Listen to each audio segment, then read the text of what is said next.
বিসমিল্লাহির রহমানির রহিম।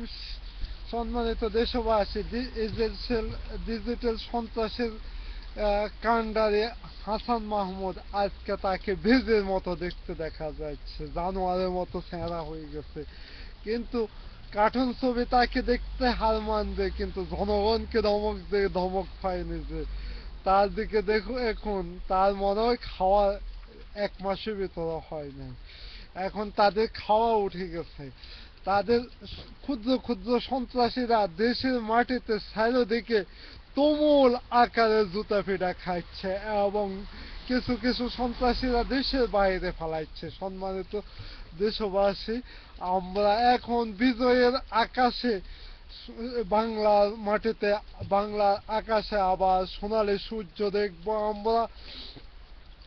আমরা এখন আমাদের জরিপে দেখা গিয়েছে, বাংলা বীর বীর নবাব সিরাজউদ্দৌলার ফরস্থান অধিকার করে আছেন বর্তমানে বাংলাদেশের ইতিহাসে দেশ নেত্রী বেগম খালেদা জিয়া।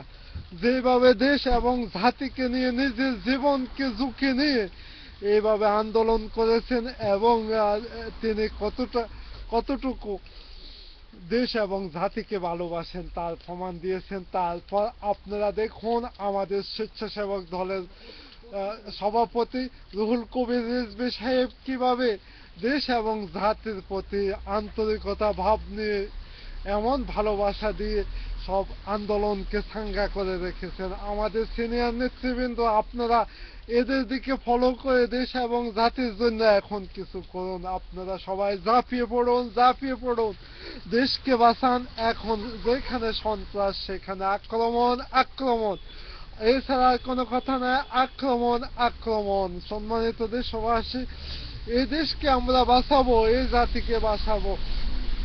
সম্মানিত সশস্ত্র বাহিনীর সদস্য বিন্দু, আজকে এবং এবং অফিসার ভাইয়েরা, আপনারা এই দেশের কাণ্ডারি, আপনারা এই দেশের সবকিছু।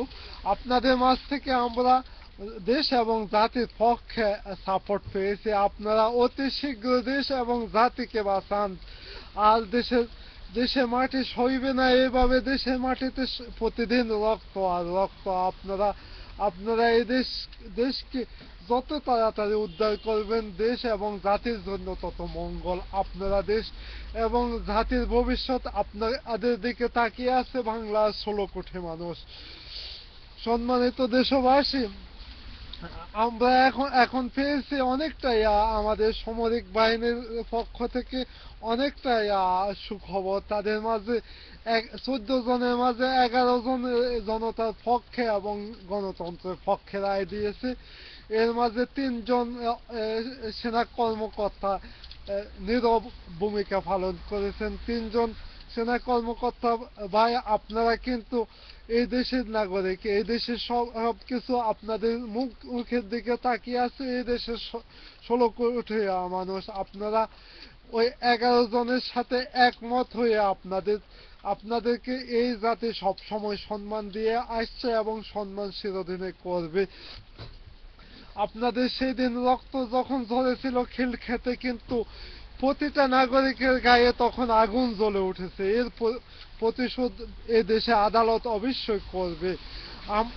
আমার মতে 74 জন আসামির জন্য, সেনা কর্মকর্তাদের জন্য, আমার মতে 74 জনকে কিন্তু ফাঁসিতে দেওয়া উচিত। এই কথা জনাব তারেক রহমান বলেছে।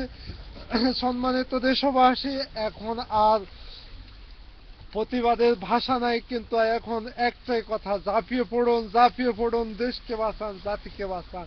খোদা হাফেজ। বাংলাদেশ জিন্দাবাদ, বাংলাদেশ জাতীয়তাবাদী জিন্দাবাদ।